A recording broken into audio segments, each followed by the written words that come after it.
I think now, there's already actually, the second generation bioptrin is almost actually towards the end of these clinical trials. Of course, there are also few potential, and some have made some setback, which I will explain to you, but it's possible to address those setback. And so there are 4 new potential therapies actually has been tried or on the process of actually being tested. So the first one is gene therapy, then followed by oral enzyme therapy, and then the most actually, the 2 on the bottom, the solid carrier family 6 membrane inhibitors. It's a very interesting actually product, very interesting approach. And then the mRNA therapy. So we know how successful mRNA vaccines were actually treating, saving the world really in terms of the COVID pandemic. So we would hope the same can apply here. So the PKU gene therapy, there were 2 companies who actually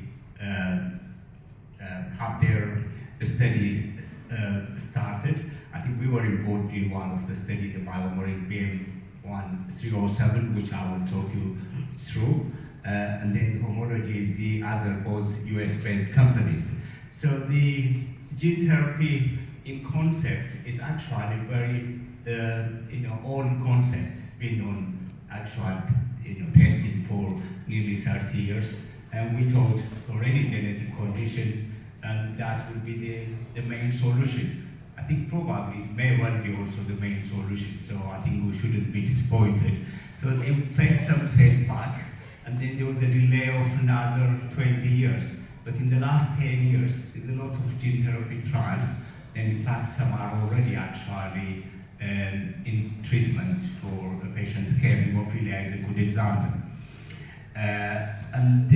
So really the main concept is there is a virus called adeno-associated virus, and you could strip out the gene of the virus, and then you could insert your gene of interest. In this case, the phenylalanine hydroxylase gene, which Anupam described early on. And this is really the main concept. There are different types. Some are organ-specific, especially the liver is the main organ, because that's where phenylalanine hydroxylase work the most. So when you strike the gene, you still have to allow, because it's a vehicle, so you still allow part of actually the gene which will allow the your target gene into the cells will be remained, but then you take the active part of the viral gene, and then you could manufacture them in the same platform.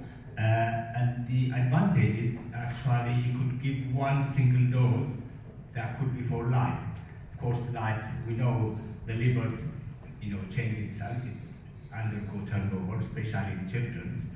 You cannot actually use them at this stage because the children's liver will grow, and then the dose you give them is actually on the liver at the time where you actually, they have their treatment. So by the time they are 20, their liver actually, probably most of it has regenerated, so it's only small.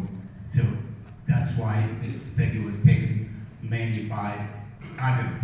So the BMN07 is liver-directed gene therapy, so you have one infusion, and then the virus actually carry the phenylalanine hydroxylase into the liver, and then the liver cell starts producing the enzyme as if it was actually, you haven't lost your genes. I think the concept is similar to that. And there was a mice model, or there is still a mice model, so it's a good model to actually try on the mice. So I think the data was very, very impressive. So this is what you could see here. This is the wild type, and this is actually the phenylalanine hydroxylase gene missing type. As you could see the color, you could see the size. It's much more darker and healthier, the wild type.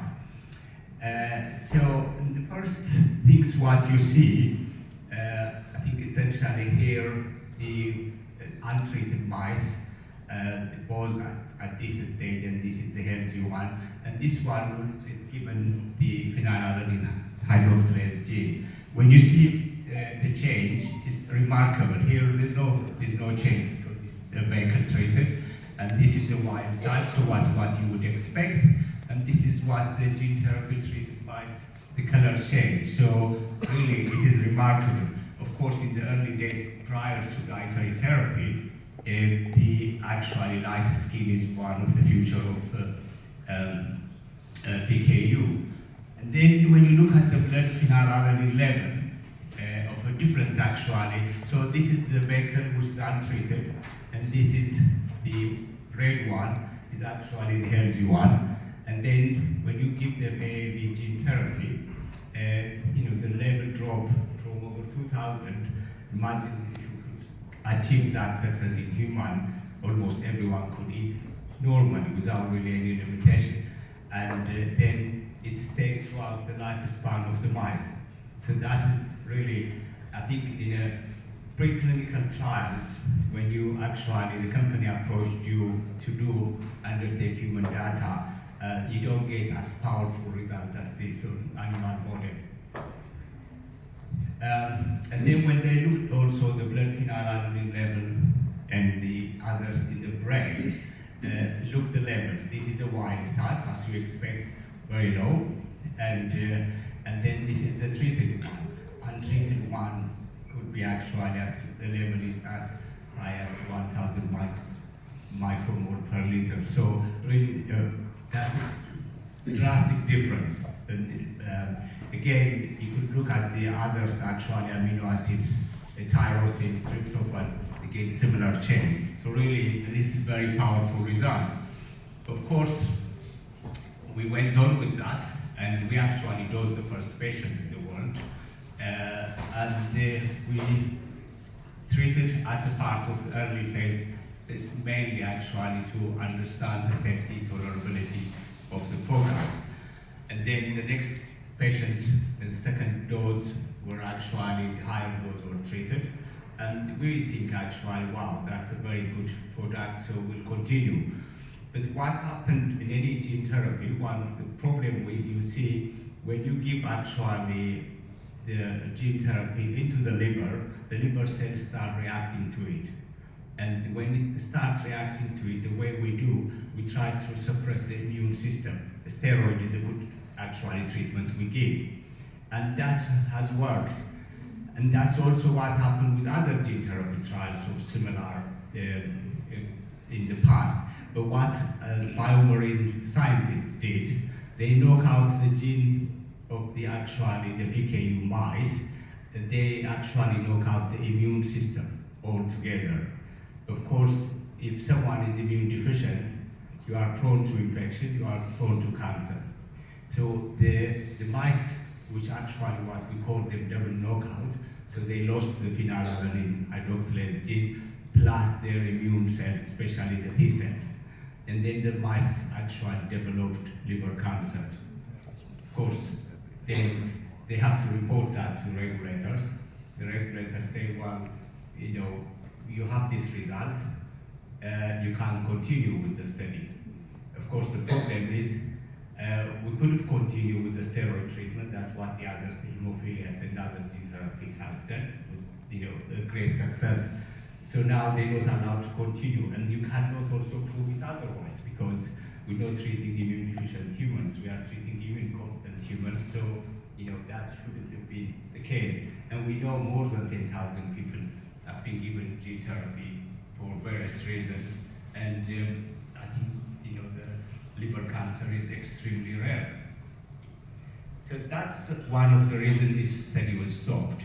So we hope at some point the more evidence, at least the mice evidence, will emerge and show that this is not as harmful as thought.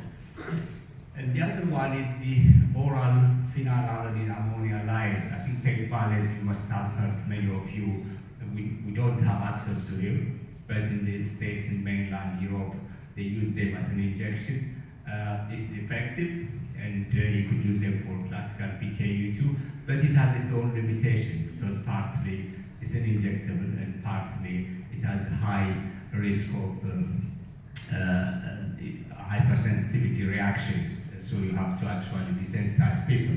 So Nestle came up with oral tablets to actually, and we were just at the verge of actually starting this study.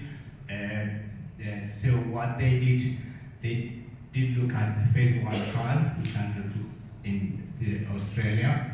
And so the enzyme was actually meant to break down phenylalanine, the same as what actually pegbones would have done into ammonia and cinnamonic acid. I think essentially that's it all take place in the gut, so people can actually absorb other amino acids except phenylalanine. So in doing so, you are expected to reduce the level. So that actually worked in animal models. I think in this sense, they tried actually pigs apparently. Then when they looked at human data, they recruited 19 patients with placebo and crossover studies, and it was found to be safe and well tolerated. And they used up to 5.78 grams per day.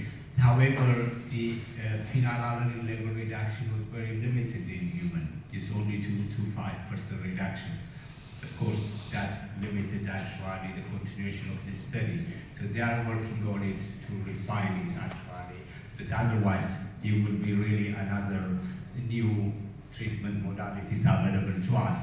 The next one is the SLC619. It's quite a long number. What we call them actually, these are neutral amino acid transporter, mainly in the kidney and gut. I was involved in a clinical trial in diabetes treatment in my early day as a metabolic trainee.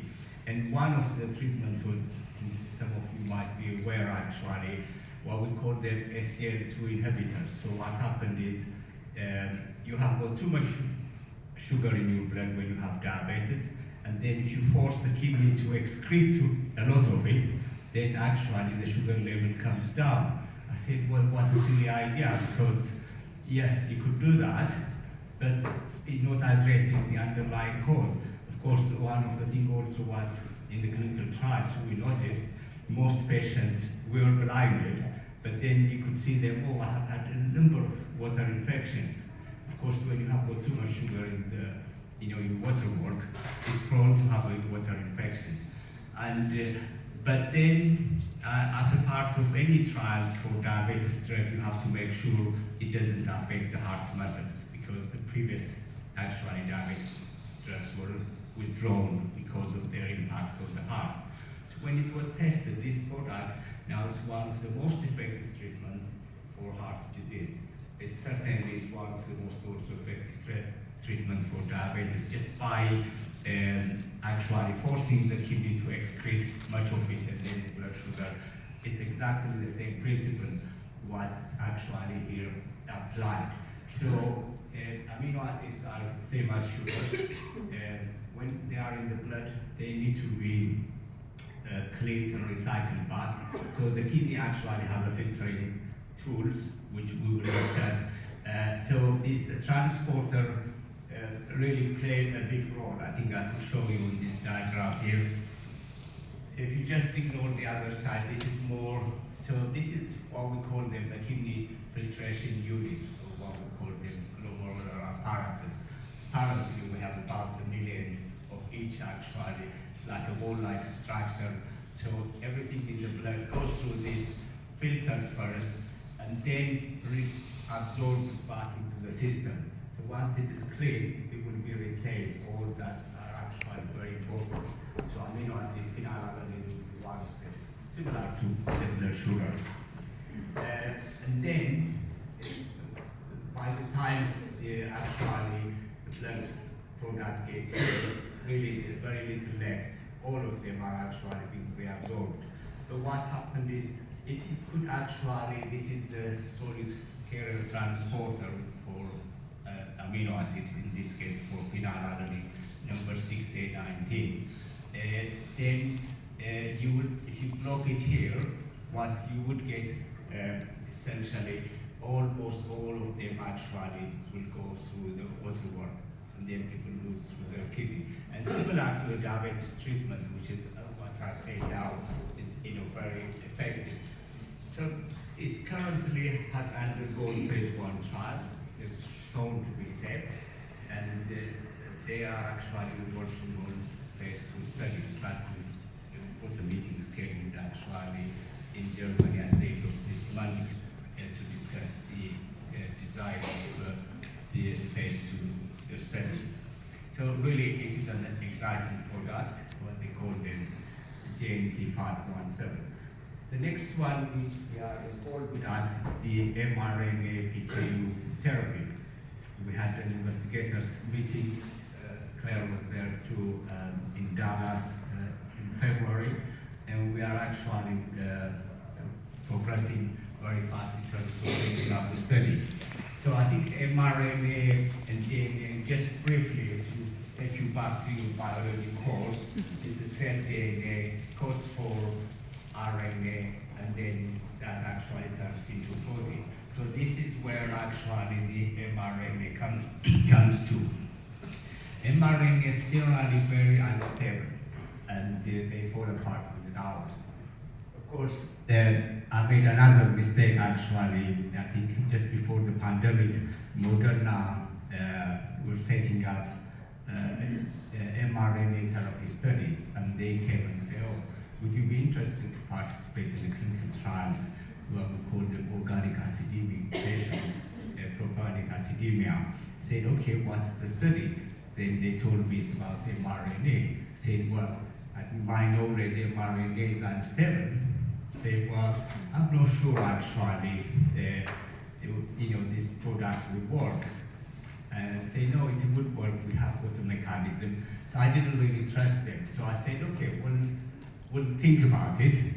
And of course, they did set up with my colleague, Dr. Sandra at the Children's.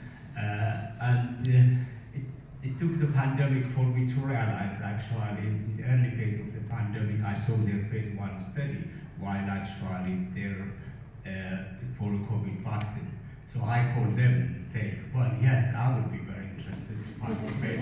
Of course, at that point, we weren't allowed to do any studies except the COVID study.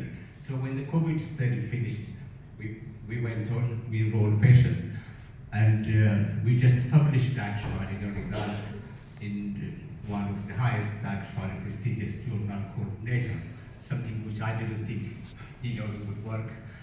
So I think now, thanks to the pandemic, we know it works, in fact it's effective. So let's actually see whether this can also apply to, so the way they make it stable is this is the mRNA, for example, say, for phenylalanine hydroxylase. They use a lot of lipid and nanoparticles actually to make it stable.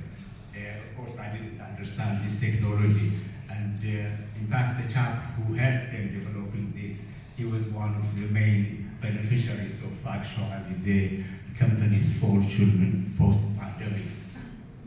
So the mRNA, in some way, the principle can be used widely, because whether there are really, it's just actually you give a genetic code and instructions, and then the proteins are made. In this case, for example, phenylalanine hydroxylase, but you could use it also for other proteins which can be secreted, protein which can stack in the membrane, or protein goes into the lysosomes or mitochondria. So really, it is widely applicable, and that's what they are currently working on. Of course, we are much more interested about what they are doing with phenylalanine hydroxylase. I think as Anupam explained early on, it is actually 4 components of the proteins which join together to make the full enzyme.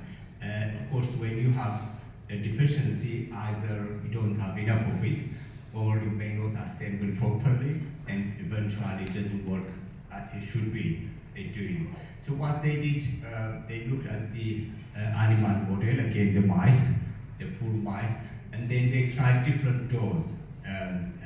It brought the level down, very significantly, but it needed actually 1 milligram.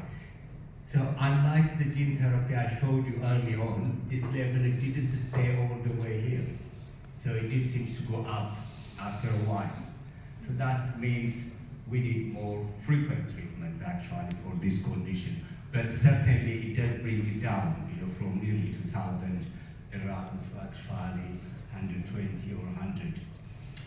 So this would be given as a drip, and that's in fact the study is designed to provide this drip weekly, every other week, or every 3 weeks.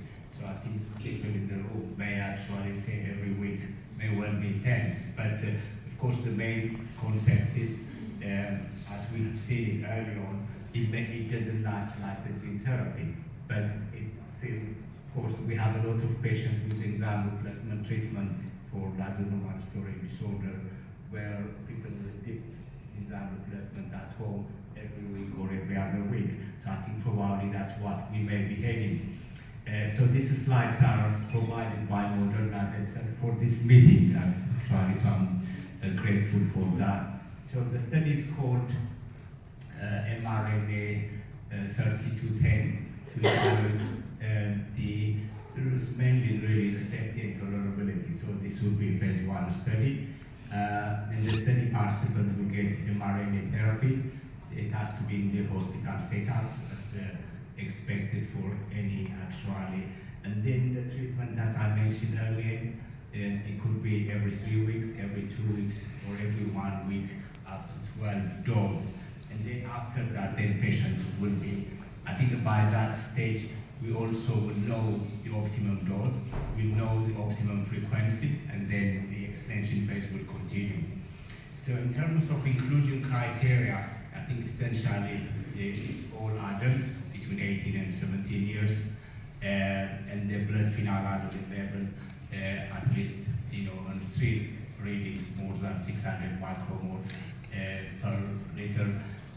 Of course, people on other therapies, they need to come out. For example, people on Kuvan, we don't have patients on pegvales. I think essentially it includes almost everyone who would want to participate in the study. Having said that, we're just at the verge of actually setting and completing the approval. We had an email last week to say the study is paused for a short period. I think I did reach out to the company. It is a pause, it's not a stop. So hopefully this will be something, if people are interested, we will be setting up in the near future. I think with that, I'll finish my talk, and thank you very much for your attention.